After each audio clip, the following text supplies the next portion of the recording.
pertemuan pertama. Ini sebenarnya mata kuliah tambahan ya. Ditambah-tambahkan biar jangkep. Ya, namanya sistem informasi desa. Nanti tak kasih materinya aja. Ini kelihatannya enggak support. Oke, jadi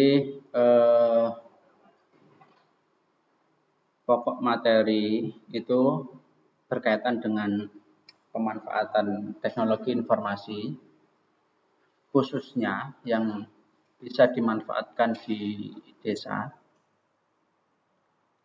Entah ada beberapa desa yang sudah menerapkan, ada juga yang belum. Ini berkaitan dengan upaya transparansi dan akuntabilitas di dalam pelayanan. Jadi semenjak banyaknya supporting pendanaan dari pusat maupun daerah, desa itu kan banyak menjadi sorotan. Ya, sorotan baik kasus korupsi, suap dan lain sebagainya. Dan sekarang banyak yang terkena karena ulahnya sendiri ataupun karena ketidaktahuan di dalam pengelolaan anggaran dan lain sebagainya. Nah, salah satu upaya itu ada sistem informasi desa itu agar berbagai informasi itu terbuka kepada publik, khususnya warga desa setempat.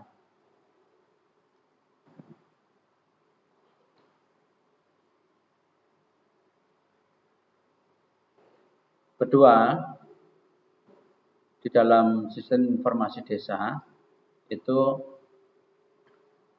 dimanfaatkan untuk memperoleh akses informasi.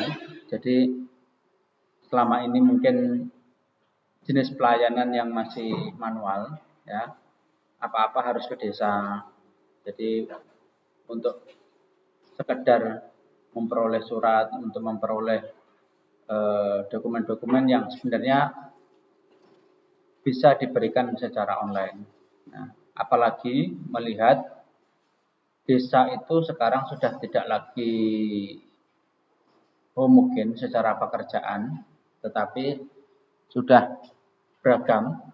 Ya, apalagi orang yang kayak misal saya aja. Nah, saya aslinya Magetan. Nah, kerja di sini. Nah, saya kan berarti harus meluangkan 1 hari untuk pelayanan di desa. Nah, itu kan apalagi mereka yang bekerja di pabrik. Di pabrik kan relatif tidak fleksibel. Nah, masuk jam sekian ya pulang jam sekian. Nah, Sabtu Minggu pelayanan tutup dan pelayanan tidak boleh di rumah. Nah, untuk mengantisipasi kondisi-kondisi semacam itu, maka salah satu upayanya ya dengan sistem informasi desa. Entah nanti dikirim melalui WA, entah dikirim melalui email, atau dan lain sebagainya. Yang artinya tetap yang bersangkutan yang mengurus, nah, tapi cara pelayanannya yang dipermudah. Kemudian bisa juga di dalam mendorong partisipasi. Kemudian layanan administrasi desa. Pertama ada layanan administrasi desa. Itu berkaitan dengan digitalisasi data kependudukan dan pelayanan publik. Nah, contoh sesuatu hal dasar yang sampai saat ini ya, seringkali masih membutuhkan pelayanan-pelayanan itu kan berkaitan dengan pengurusan KTP KK. Nah, mau tidak mau harus melalui desa. Nah, karena yang bersangkutan itu adalah warga di RT setempat.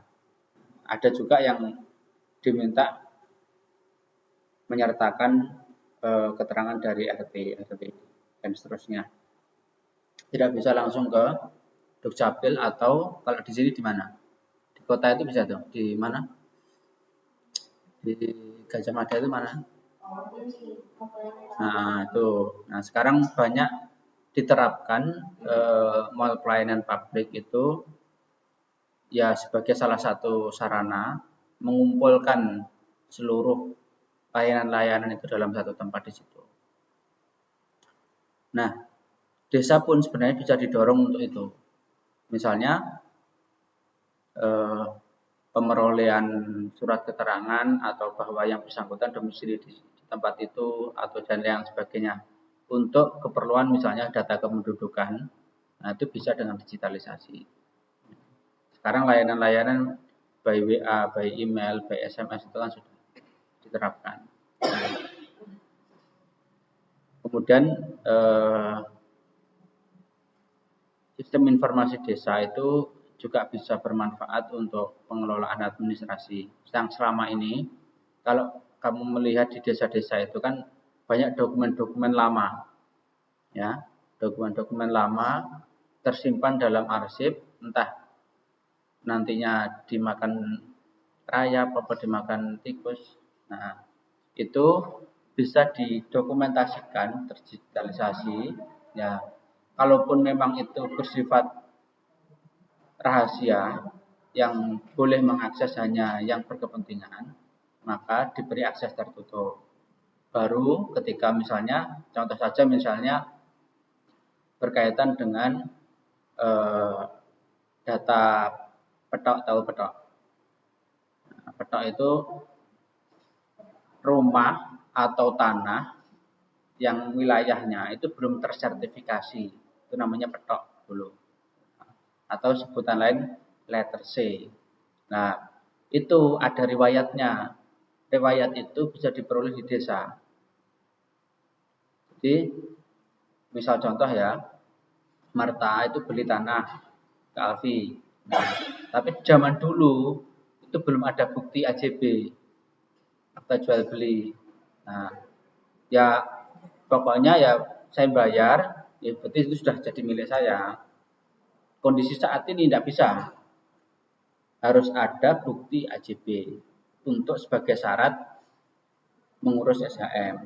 Nah, itu tertulis tangan di desa itu, entah oleh sekretaris desa atau oleh kami tua atau kepala dusun. Nah, dokumen-dokumen itu kalau katakanlah usianya tahun 90 atau sekitaran itu, nah, tulisan itu kan sudah kabur, kena pulpen itu kan kabur. Nah, maka itu perlu entah di scan atau di apa, yang artinya ketika orang mengakses, oh namanya ini kan nggak perlu bongkar-bongkar itu. Nah, apalagi misalnya ada perbaikan pindah-pindah, kan rawan untuk hilang. Nah, itu salah satu fungsi pemanfaatan sistem informasi desa itu. Oke, berikutnya bisa juga ada platform yang menghubungkan itu sebagai e-commerce atau pemasaran produk lokal. Nah, tinggal kita melihat aja nanti arah ke depan, misalnya koperasi itu berjalan, nah, apakah juga akan melingkan dengan itu produk-produk dari koperasi Merah Putih itu. Nah, karena ada beberapa desa yang tentunya mau diajak kerjasama warga desanya, ada yang tidak mau, apalagi sama-sama pelaku usaha, punya home industri, pelaku UMKM dan seterusnya, untuk berkumpul jadi satu otomatis tidak mau. Satu, mengurangi omset, kedua, berurusan dengan pihak yang lain itu kan ribet. Nah, dia kadang tidak mau. Nah, jadi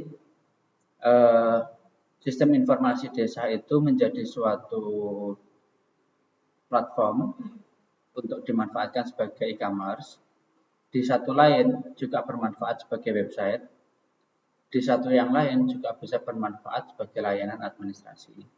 Nah, kemudian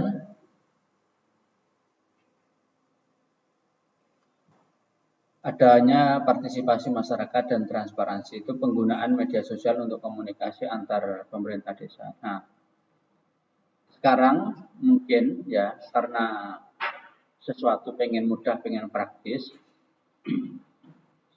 untuk memperoleh informasi ataupun informasi yang entah itu disampaikan dari pemerintah daerah atau dari pemerintah pusat dan seterusnya. Nah, biasanya itu kan ada grup, ya entah grup itu grup dibentuk karena WA atau Telegram atau yang lain lah. Intinya memudahkan akses informasi dan komunikasi antar warga. Sehingga informasi itu tidak diperoleh sendiri kepada pemerintah desa, baik itu kepala dusun dan jajaran yang lain. Sehingga ketika ada informasi-informasi itu bisa langsung tersampaikan di warga desa. Nah, dengan banyaknya desa itu kan kondisinya tidak sama dengan desa di era awal 2000 atau 90 yang rata-rata mayoritas masyarakat itu akses terhadap pengetahuannya rendah, manut, terus pekerjaan ya rata-rata petani dan seterusnya. Nah, sehingga dinamika di desa itu relatif rendah.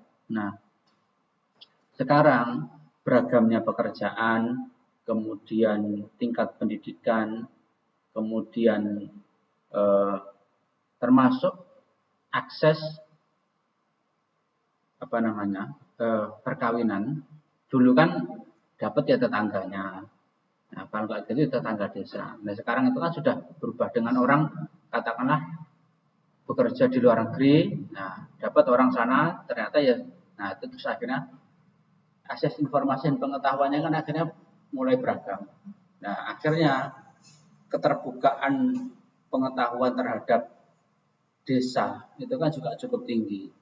Apalagi banyak sekarang itu keberanian dari warga biasa itu untuk memprotes pelayanan-pelayanan di desa yang dirasa kurang maksimal, kurang sesuai dan lain sebagainya itu.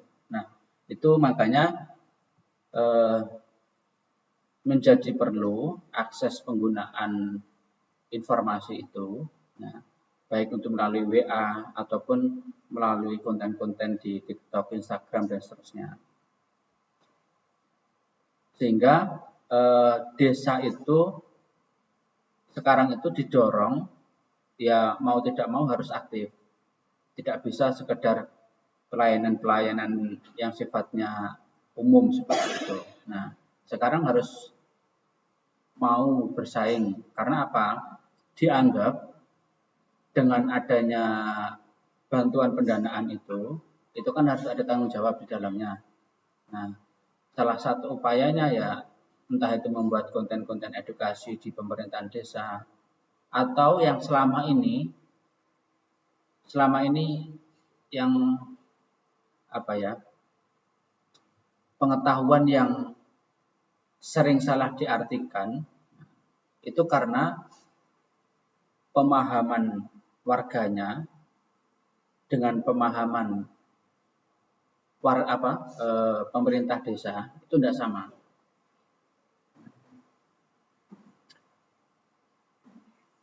Contoh saja misalnya begini, terkait pembangunan. Nah, ada dana, katakanlah misalnya 1 miliar per desa. Orang tahunya kan 1 miliar itu kan besar, ya kan, warga biasa yang tidak pernah berkecimpung di desa. Nah, tapi bisa jadi bagi pemerintah desa itu kecil. Satu, belum pajaknya, ya, belum porsi pembagian untuk pemberdayaan, pembangunan, dan program-program yang lain. Nah, dan turunnya dana terkadang itu tidak langsung 1 miliar langsung itu. Nah, terkadang dibagi menjadi 3 termin. Ya. Entah 200 kemudian 600 atau pembagian 3 itu. Nah, tapi warga itu kan tahunya desa dapatnya segitu. Nah, sehingga ketika misal ada jalan rusak, itu mesti langsung protes. Nah, atau misalnya ada banjir, jembatan roboh, terus apalagi lah pokoknya hal-hal yang berkaitan dengan itu mesti akan spontanitas akan protes. Nah, uang 1 M dikemanakan, ini dan lain sebagainya. Nah, kalau tidak ada semacam edukasinya bisa melalui tampilan-tampilan di website informasi semacam itu, orang akan salah paham. Ya meskipun ada potensi-potensi untuk diselewengkan, tapi tingkat pemahaman bahwa katakanlah pemerolehan anggaran sekian itu tidak utuh, dan ada porsi-porsi yang lain, nah tentu itu kan perlu menjadi semacam edukasi bersama, sehingga masyarakat itu jatuhnya tidak hanya sekedar protes, ya. Selama ini kan yang terjadi begitu. Nah, apalagi ada memang salah satu warga tidak suka dikontenkan menjadi viral rame, karena dipermasalahkan. Padahal sebenarnya sama-sama tidak tahu saja proses itu. Nah, untuk mengurangi hal-hal semacam itu, dan memang orang yang menjadi perangkat desa itu kan orang-orang di sekitar situ saja, bukan orang yang jauh. Nah, tentu kan bisa dikomunikasikan. Warga desa itu akan tidak suka ketika ada orang kemudian warga biasa kemudian menjadi perangkat desa terus kemudian sok-sokan, itu tidak suka. Karena dia berangkat dari orang yang tetangganya sendiri, bukan orang lain. Nah, beda lagi dengan misalnya dengan DPR atau dengan bupati, wali kota. Keterjangkauannya agak jauh. Nah, tapi kalau jadi lurah, jadi sekretaris desa, jadi kepala dusun, jadi RT, itu kan orang dekat sendiri, orang tetangganya sendiri. Nah, kemudian, ini yang juga mungkin perlu, itu adanya aplikasi pelaporan dan pengaduan masyarakat. Nah, saat ini banyak diterapkan di dinas-dinas, ya, karena di dinas-dinas itu kan misalnya Mojokerto itu kan jangkauannya luas.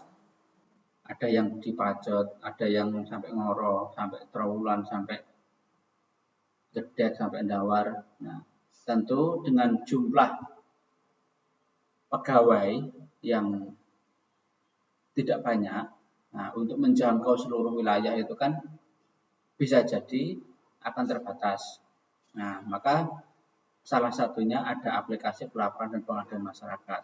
Nah, yang sering itu kan berkaitan dengan DLH, pohon tumbang, terus kemudian ya terutama misalnya pada waktu ya kondisi-kondisi rawan, terus kemudian BPBD dan seterusnya itu kan. Nah, termasuk di desa itu juga sangat perlu. Nah, karena ya terutama desa-desa yang wilayahnya cukup luas. Nah, ada satu desa itu wilayahnya itu ada yang hampir satu kecamatan itu ada. Ya, karena terbatas oleh hutan dan seterusnya, dan ada penghuninya. Nah, kondisi-kondisi semacam itu kan kalau tidak diantisipasi ataupun memang banyak sekali perangkat desa itu yang bekerjanya di kantor. Nah, kecuali pada waktu-waktu tertentu itu keliling. Nah, maka ketika ada suatu kejadian, maka bisa jadi sangat perlu aplikasi pelaporan dan pengaduan itu. Nah, warga akhirnya ikut berpartisipasi di dalam pembangunan desa. Nah, sapinya mati itu bisa jadi menjadi urusan desa. Di desa itu bisa jadi sapinya orang mati itu bisa jadi urusan desa.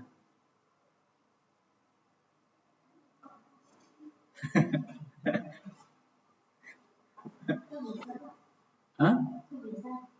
Gini, itu ya kejadian mungkin tidak di semua desa, ya. Karena tipikal masyarakat itu berkumpul, nah maka ketika ada salah satu permasalahan, maka itu menjadi masalah bersama.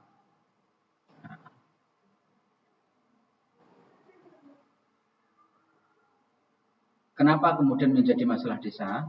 Nah, contoh beberapa waktu ya 2-3 tahun yang lalu lah, banyak sapi-sapi mati yang kena apa itu virus apa? Virus PMK apa itu loh. Nah, itu kan banyak sapi mati. Jadi urusan desa juga. Karena sapi itu di desa itu dianggap sebagai rojokoyo. Tahu rojokoyo? Nah, rojokoyo itu ya harta benda yang cukup berharga yang ketika ada kebutuhan mendesak itu yang paling potensial untuk ditukar menjadi uang. Nah, entah untuk membangun, entah ketika misalnya anaknya sakit atau apa, dan seterusnya. Atau misalnya anaknya butuh sekolah. Nah, itu. Nah, kalau titiknya mati itu tidak peduli. Kalau sapi itu, nah ketika ada misalnya ada virus-virus semacam itu, akhirnya kan bagaimana upaya desa? Apakah misalnya memberi batasan terhadap akses orang beli di luar? Kalaupun beli ya sesama saja. Di desa itu masih ada terjadi orang beli sapi itu dengan tetangganya sendiri aja, tidak ke pasar hewan. Jadi ya tinggal tinggal dibawa sendiri. Nah, itu masih terjadi. Nah, apakah itu menjadi salah satu upaya misalnya desa hadir, perangkat desa hadir untuk membatasi akses sampai katakanlah misalnya virus ini sampai mulai memudar. Nah, sehingga baru boleh orang beli itu dari luar, dari pasar dan seterusnya. Kalau di pasar itu kan sudah beragam. Nah, bisa jadi proses penularan itu di situ, dibawa ke rumah, meskipun jarak rumahnya antara satu orang dengan orang lain itu agak berjauhan, nah, tapi virus itu nyebarnya cepat. Nah, dan kejadiannya itu tiba-tiba, nah, di beberapa daerah di tempat saya itu tiba-tiba lemas, kalau nggak segera, ya potensi pertama ya disembelih sebelum mati. Kalau mati itu kan orang nggak mau membeli, dimakan menjadi bangkai, nggak boleh. Akhirnya ada orang itu beli 20 juta, baru 1 bulan kena itu ada yang mau beli 3 juta, tinggal 3 juta. Itu kalau satu, lah kalau punya 5. Nah, itu yang saya maksud hal-hal yang berkaitan di desa itu kadang menjadi urusan desa. Yang mungkin bagi orang luar itu dianggap urusan domestik, urusan pribadi menjadi urusan itu. Nah, itu bisa jadi aplikasi pelaporan semacam ini sehingga perangkat desa langsung tanggap apa yang perlu bisa ditangani bersama. Oke, berikutnya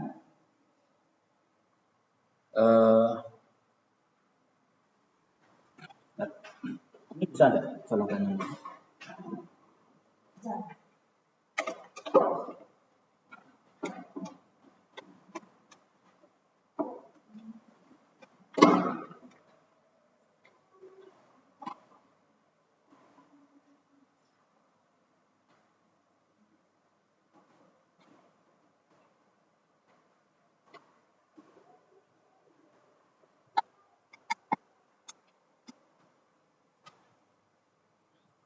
Oke, berikutnya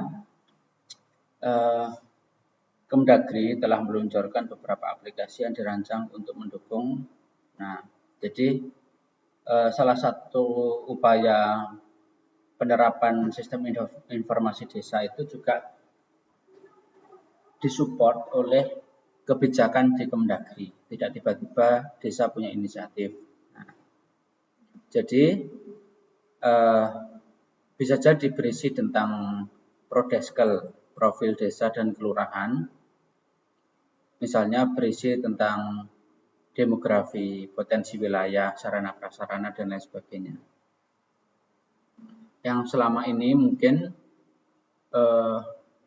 hanya menjadi tumpukan RPJMDes yang disimpan di rak-rak itu. Nah, dengan munculnya semacam ini sehingga masyarakat itu jadi tahu wilayah desa ini berbatasan dengan desa mana, luasnya berapa, kemudian kan ada juga yang informasi demografi itu yang berbentuk cat, ya. Misalnya warga desa sekarang itu laki-lakinya berapa, perempuannya berapa, yang remaja berapa, yang balita berapa, yang kemudian yang lansia berapa. Bisa jadi ada juga yang sampai lengkap, ya, sampai ke pekerjaan, pendidikan, kemudian jumlah anggota KK, nah, kemudian bisa juga sampai ke data kemiskinan. Karena berkaitan dengan Kementerian Desa. Misalnya kan ada semacam indikator-indikator desa maju, desa berkembang dan seterusnya. Itu salah satunya ya tingkat kemiskinannya berapa, tingkat kemakmuran, jumlah pembangunan, jumlah penduduk, dan potensi wilayahnya seperti apa. Itu juga menjadi salah satu penilaian melihat peta desa. Itu namanya demografi. Kemudian ada potensi wilayah. Masing-masing itu kan punya potensinya sendiri-sendiri yang tidak sama karena secara geografis ada yang berada di lereng gunung, ada yang berada di pusat kota kecamatan, ada yang berada di pinggiran laut, ada yang berada di wilayah-wilayah ekstrim. Dan antara satu desa semacam itu, desanya menjadi beda-beda ciri masyarakatnya.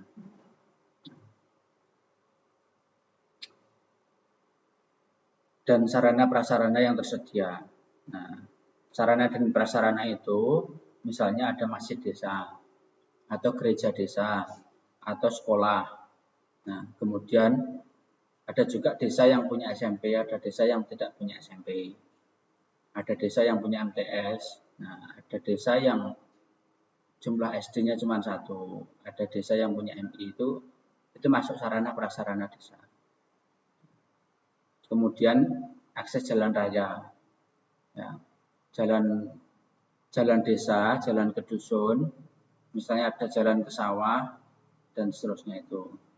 Kemudian gapura ataupun sarana prasarana yang lain. Ada sekarang itu kan desa kan punya ini kan, punya apa namanya, mobil siaga desa.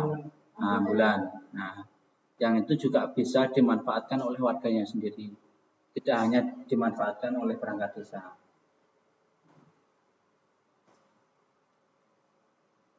Nah, pendataan itu menjadi penting sehingga selama ini orang kan kadang sungkan. Misalnya ada mobil siaga, tapi mau pinjam itu kan ada yang tidak berani. Nah, takut kalau bayar lah, tinggal nanti desa bagaimana berbaginya. Apakah misalnya sopir itu dari desa atau sopir itu bisa dari mandiri, tinggal bayar bensin dan seterusnya, atau memang ada biaya perawatan entah 5.000 atau berapa, nah yang ditanggung bersama. Nah itu yang penting kan jelas, butuhnya warga itu kan yang penting jelas.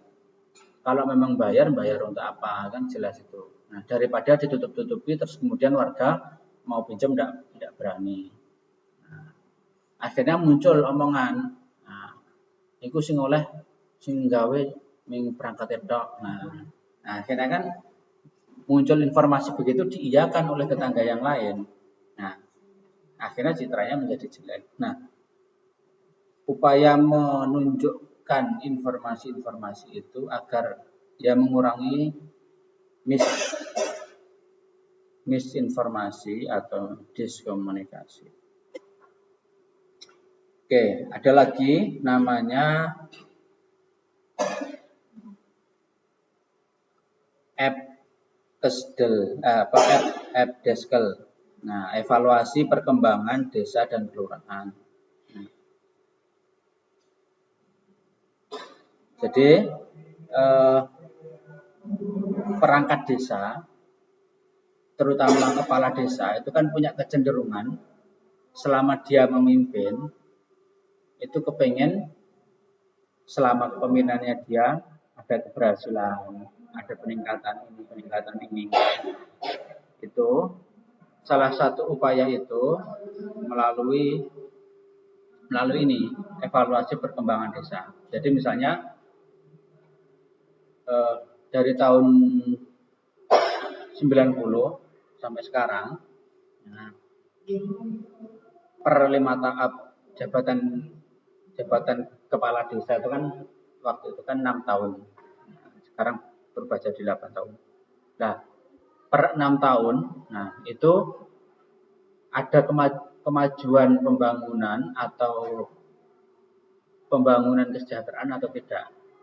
Nah, entah itu bentuknya grafik, entah itu bentuknya cat atau bentuknya apa. Nah, sehingga orang itu tahu, oh tahun sekian zamannya Pak ini pembangunannya begini. Nah, tahun sekian sampai sekian zamannya Bu ini pembangunannya seperti ini. Tahun sekian, nah sehingga oh tahu. Nah, kadang itu kan ya desa pokoknya tinggal bangun itu aja kan. Kadang ada warga yang tidak tahu. Nah, terus kemudian apakah cukup hanya sekedar ditempeli apa itu tulisan pembangunan musola atau pembangunan jalan raya, sumber anggaran dari APBD atau APBDes, jumlah anggaran 13 juta. Kayak gitu kan kadang juga belum cukup bagi desa sebagai salah satu bukti. Nah, makanya secara lengkap bisa diinformasikan di sistem tersebut.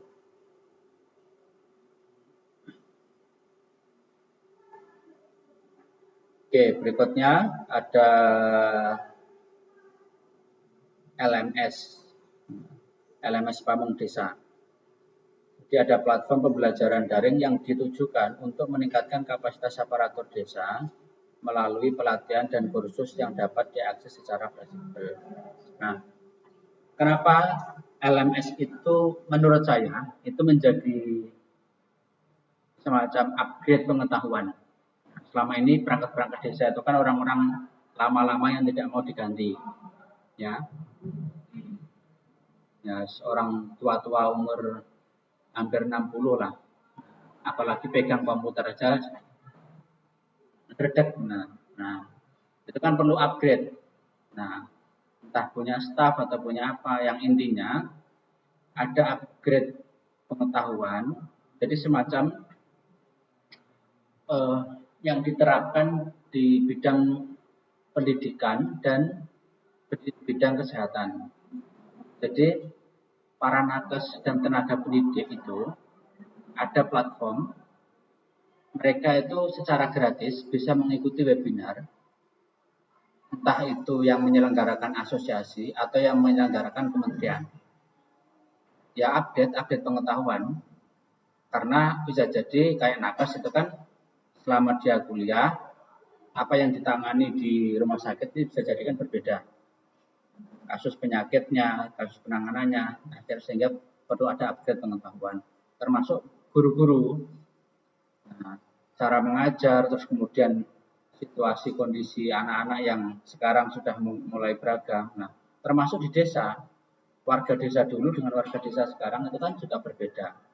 Nah, makanya LMS itu semacam upgrade pengetahuan. Misalnya bisa jadi banyak perangkat desa itu tidak memahami alur peraturan, sehingga mau menerapkan peraturan desa itu bingung.